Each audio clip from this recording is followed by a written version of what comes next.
I'm Lachelle Hunt, and welcome to Filmmakers Forum. Today we have with us Travis Hamilton, and he's going to be discussing with us about his films. Hi Travis, how are you doing today? Good, thank you. I'm so glad that you got to come in. How did you get started as a filmmaker? Well, I look back, my career I think started as a child watching movies. I think that's probably one of the best educations, beginning of an education is from, you know, watching what you hope to be doing someday. And so from there it kind of progressed to ending up at school here at SCC and going through the film program and then really just wanting to make movies. When did you graduate from SCC? It was 2005. 2005, wow. So you've already gotten some films out since then. That's pretty impressive. What are the films that you've worked on? What are the names of them? Because I know you have like around 4 that you have out. Yeah, our first one was Turquoise Rose. It's the first film that we shot and produced, and then from there we shot a second film called Blue Gap Boys. Awesome. And we have another film, Pete and Cleo, and then our one we're in edit right now on is called More Than Fry Red. Oh, awesome. That sounds like fun. Did you write all of these films? I did. I've written all of them. I had help on Turquoise Rose, a couple other writers that came in and helped, and then when you have no money, then you do a lot of things yourself. Hey, well, that's a good way to learn, right? Yes. Why don't we go ahead and we're going to take a look at Turquoise Rose, the trailer.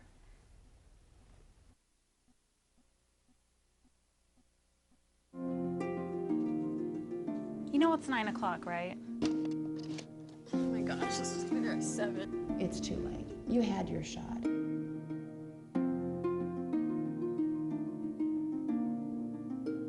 How's she doing? Well, that's what we need to talk about. You know it's not an option to back out right now, right? Yeah, I know.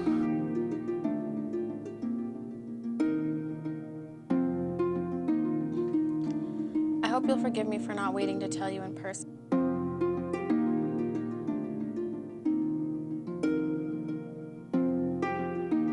You can't put a price on family.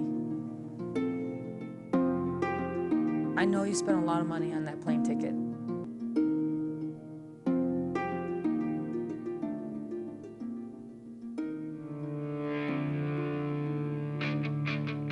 So turquoise, by the way. Yeah, I know.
Fantastic.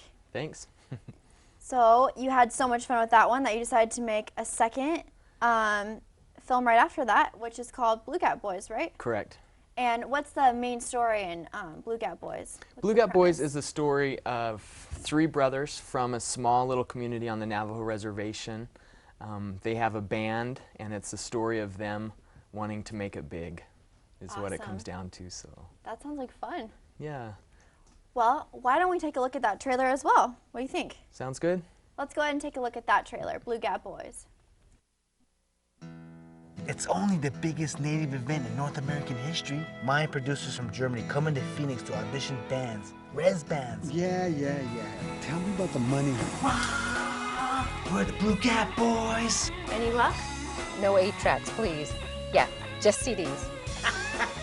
I've just landed you the biggest gig of the year. Plate's checked out, but your story still doesn't. All I want to know, Magellan, is how did you get this far south and miss the entire city of Phoenix? What you mean, Grandma don't have $400? I hope you guys are doing okay. We really needed to see you an hour ago.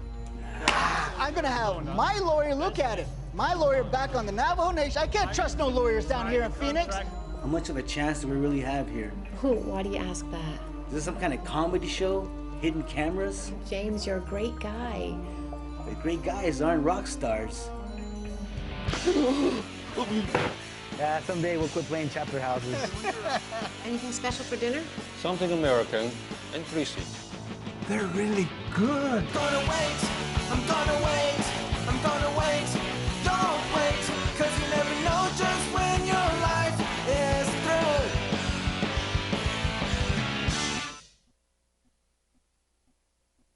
Wow, that was great too. And now I heard that you have a third film that just came out in movie theaters that's been shown around the valley and up north as well. Is that correct? Yes, Pete and Cleo is that film. And what inspired you to write Pete and Cleo? Pete and Cleo, I guess looking at it, I wanted to, of course it was budget driven, no money, then you don't have a lot of time, a lot of Gotta crew. be creative. Exactly, and so I wrote it with that in mind and focused on the storyline of two brothers that don't exactly get along and them overcoming their differences and realizing that family's more important. And so I kind of took it back to a drama. The first film, Turquoise Rose, was more of a drama. And then Blue Gat Boy is a comedy, and then we tried to go back to more of a, I guess it's still kind of a drama comedy. Kind of give us a little taste of all kinds of stuff. Yeah, and for me too, as a filmmaker, is I know I have a lot to learn. I need to experience more, and so playing in the different genres is part of my goal too. To, while I'm making these films, okay, let's see if we can make a comedy. Let's see, a drama, a mockumentary, etc. Yeah, it's great that you've inspired to do all that to gain more knowledge for yourself on these different type of films. Since we do have the Pete and Cleo trailer as well, we're going to take a look at that too, if you don't mind. Yeah, can't wait. Me too.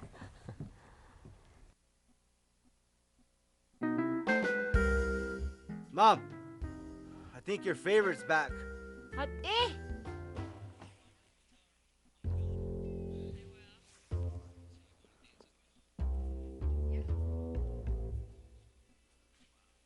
Morning. You know what? I think you were sitting there last spring break. You're such a joke. At least I'm not trying to be a white man. Bilagana. Chomp. Give me the blue plate here. This one's yours. Doesn't matter what color Yeah, plate it does. you eat This off? has been yours all these years. Take it. Take it. Blue plate's mine. Yellow's yours. I realize that there is a certain way to eat your food. You have to enjoy it. You have to sit down and make it almost an art. I don't expect you to understand. Whatever. Why don't you just eat your Whatever. Right here. Now this is real food. What is that? It's Vienna sausage. Vienna sausage.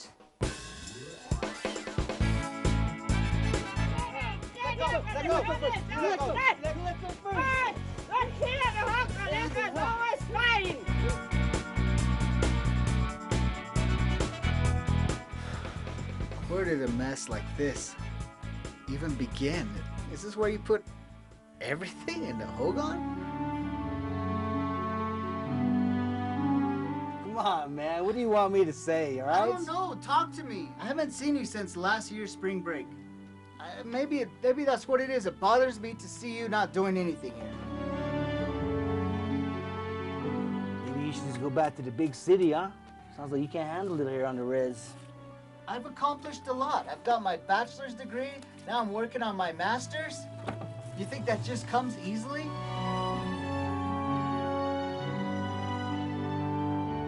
Hey, don't compare me with you, all right? We're two different people. Jeez, you call this brotherly love? This is nothing close to it. Well, what is brotherly love in your sophisticated mind? You being my brother, you were the one who was there for me. It wasn't mom or dad. I became your dad. I missed out on a lot of stuff because I had to take care of you. Then you go off to college. I don't have the brains you have. I can't make it out there. This is my world right here. And you come back here and you whine to me, wondering why I'm not successful.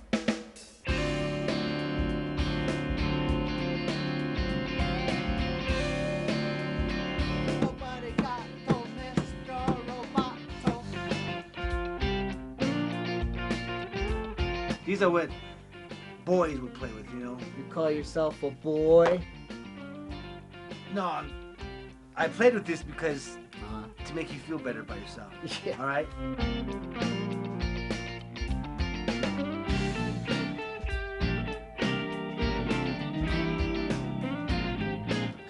Well, a lot of work. I'll be outside. Let me know how it goes.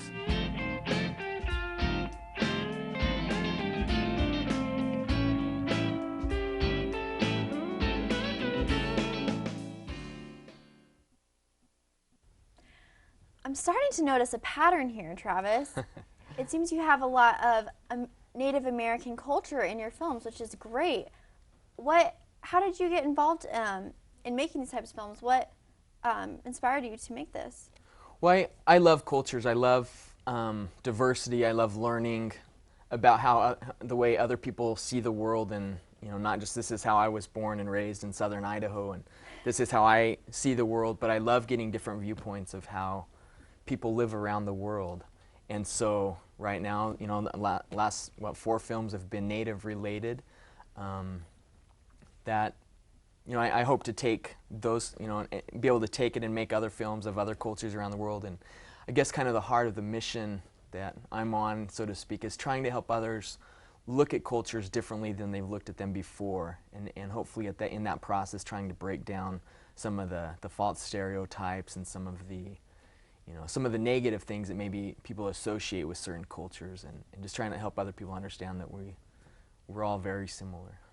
So that's wonderful. It's wonderful that you are wanting to show the world, and you have a purpose in your films. It's not just you wanting to get yourself out there as a director or writer, but you really are trying to make a difference in the world.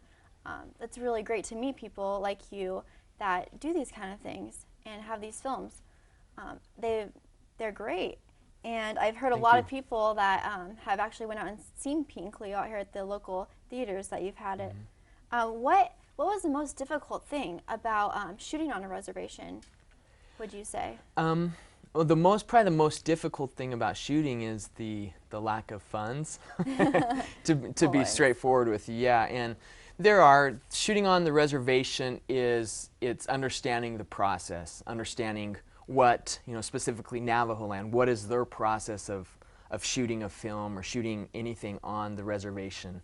This last film, More Than Fry Bread, we shot on 5 reservations, and each one of those was almost a completely different process to get the right permits and whoever needs to say yay, and all of that stuff to go through. And so it's really learning the system that the reservation has there. It's always helpful to have some community, some locals that are supporting what you do, because they'll know those people personally or know who they are, have relatives that know. And that's always, for me, I found out that's a great support, as well as going through and having people in the community that are supporting what you're doing.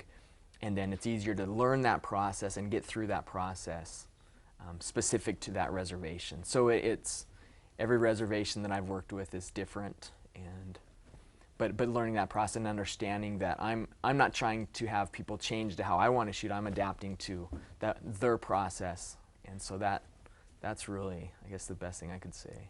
How did you go about adapting to someone else? I mean, was it something that you had to push yourself to do to be more successful? How did you go about getting to know these people on the different reservations and researching? The first film, Turquoise Rose, I lived out on the reservation for a couple years, and so I had a lot of friends and contacts out there, and so it was a matter of, that'd be great, let's shoot I shot a couple of short films for SCC, actually, courses here.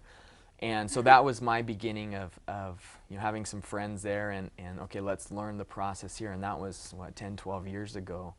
And so it's from, 4 feature films later, 3 or 4 shorts and some other things that I've shot out there. I kind of know how that program works there, and then it's a matter of kind of adapting to the other reservations, and two, it's getting easier working on other reservations because some of them have heard of previous films that we've done, and so it's kind of I'm not a non-native, some Billigano white guy coming to whatever reservation that there is a little track record, small, but a little track record that hopefully has been on that reservation before, actually come and and try to get a film shot out there. So there's some of that. That's extremely important.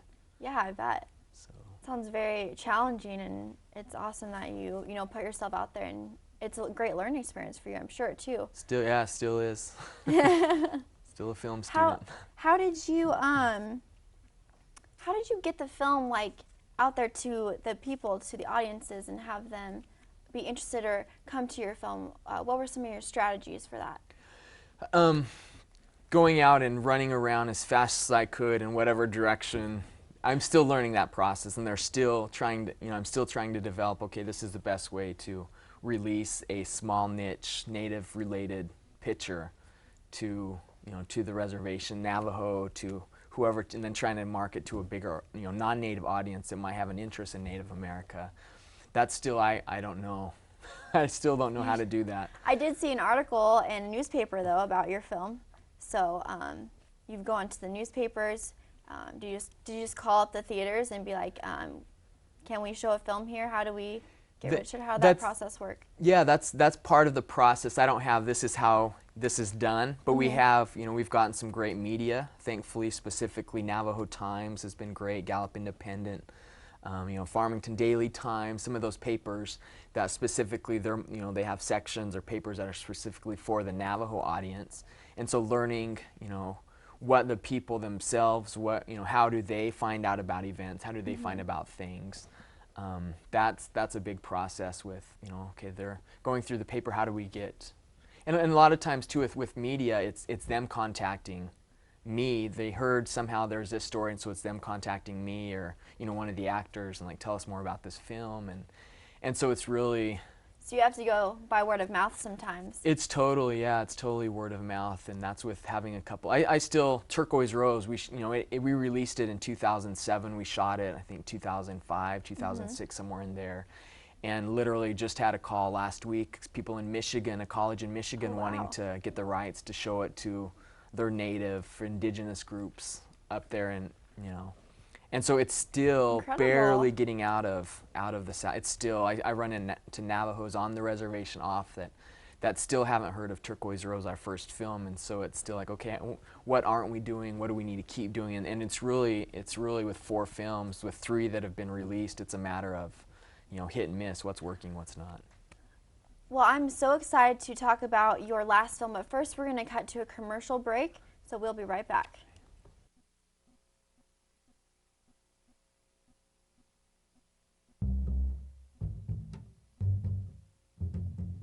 Distracted driving is a scenario that plays itself out far too often these days.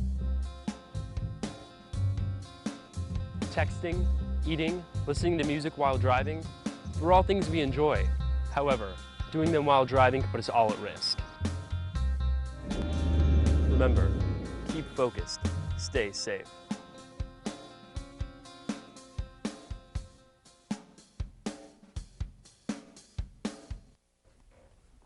So how do you go about funding? I mean, that's obviously a challenge, and luckily you've done 3 films. You said on 8 different reservations, all in Arizona, right? So that helped being in one location, or did you have to go to another reservation outside of Arizona, or? Yeah, we've shot on about 5 different reservations now, and so with funding is always a hard. I still am scrambling trying to figure out that beast, to be honest with you. So the first one was majority was credit card, and the funds that we were making back from that, we were turning that into the second Blue Got Boys film. First film we put, basically credit cards and our own funds. My wife. Oh wow. My wife and I decided instead of investing in a home, let's invest in a movie. So taking extreme chances. And our budgets are so small, in the reality, in the big Hollywood picture, that it's so small that for us it's still a lot. So I don't have an exact answer of how to get funding, because that's still trying to. How do you keep it at a condensed number so you don't over budget, or you don't start buying things and then realize that you don't have enough funding for it? How do you manage that? Similar to walking into a store and oh, how much money do I have? I forgot my purse or my wallet or whatever at home, or looking through your pockets through through your wallet, well, how much money do I have? Okay, I have $8.42, and let's go spend $8.42. That's really kind of our attitude with our previous budgets. Of course, you'll go through and schedule it and figure out how many shooting days. Okay, shooting 24 days, that's going to cost this much. We have half that. So okay, well, let's see if we can shoot it in 12 days. What do we need to cut and all of that. So definitely funding is an issue that I'm still having to deal with and trying to learn. And because the films that we've made are such a small niche market that it's something we're struggling still to do. It's a challenge to find. to be creative with. And creative is a great way to say it. Creative financing. Well, keep working at it because we want to see more films. So. Thank you. How did you come up with this recent idea of the Indian fry bread mockumentary that you're currently trying to get out there? Yeah, More Than Fry Bread. So I've had a chance to interact with a few, natives from different communities, different reservations, and it seems kind of be one of the linking thing is with, you go to a native event here in Phoenix, and they're either selling native fry bread or Navajo fry bread. And so I'm like, oh, so that's kind of a beginning of that. I've worked with Wallapai specifically, asking, well, who makes the best fry bread? And so it's kind of a thing that I found that's kind of a pride thing, like, our fry bread, Navajo fry bread's the best, or with other reservations, the T.O. down in Tucson, we don't call it fry bread, it's popovers, and so the different names, and so all of those things kind of coming together, and some other variables coming together, like, we need to, is there really an event that, all 22 reservations compete to see who makes the best bread, and there isn't, and so it's like, that'd be really interesting to pursue that and see, so. Well, it'll be interesting to see who wins in the film, right? Yes. That would be very challenging. How did you cast your film? I mean, you have all these different types of people coming in from different reservations. Did you actually have different people, or did you have actors that you pulled from somewhere else? How did that work? We did. From Turquoise Rose, one of the big things was using Navajos to play Navajo. And so, there's been some other big native Navajo-specific films that have been made, and majority, of the Navajo supposed actors were not Navajo, even way back to John Ford, John Wayne, where they're using Italians or non-natives painted up. Right. And that's kind of been more of my, I guess, kind of following that mission statement, is wanting to help give opportunity to native, because I know there's talent out on the reservations. So that's what we did with Turquoise Rose. That's what we've done with this More Than Fry Bread. We literally would go out and hold auditions. We held auditions down by Tucson, the Tohono O'odham, the T.O. Reservation, Camp Verde with the Yavapai Apache, Hopi, Navajo. And so it's really going out to the people and trying to get the word out that we're holding auditions, and that's really the way that we've pursued that. How do you pick a character per se? What do you look for in an actor to be in your films? Yeah, I've always heard the statement, I think it's 80 or 85% of directing is casting. Mm-hmm. And I know, I forget the big real director that said that quote, but I've taken that to heart, that I really believe that that's true with, get good actors, and it's already a lot of your battles won with getting actors. So I don't know if I specifically look for when I'm writing. Sometimes I specifically have an actor, especially ones that I've worked with, in my head. Other times it's knowing the actor is this, but not really in my mind's eye being able to see who that actor is. And somebody walks through the door, and as we're holding auditions, casting, as they're coming in, you start visualizing as this character, and then as their performance goes, then it's like they're either this character or they are not. Right. And so it's really a matter of, I don't have, majority of times I'm not preconceived with who's going to, or what this character looks like in my mind's eye. It's almost like adapts to who we find. Oh, okay. So it's a little challenging maybe to find that main character, or you have to be real specific. Sometimes, yes. Sometimes 12 people come in and there's one that's perfect. So how this, your new film, More Than Fry Bread, how will people know when it's coming out? Because I'm really excited. I want to see it. I'm pumped. Great. We have an email list. Holt Hamilton Productions is the name of our company, hhprod.com. Okay. That's the best way to go to our email our website and join our emailing list. That's the quickest way, because that's the first thing we do is send out an email. This is what we're doing. Other than that is to hopefully, and then it's back to advertising and back to advertising and marketing, trying to get the word out so people do hear about it. But that, if people are interested, that's the most sure way to find out. Awesome.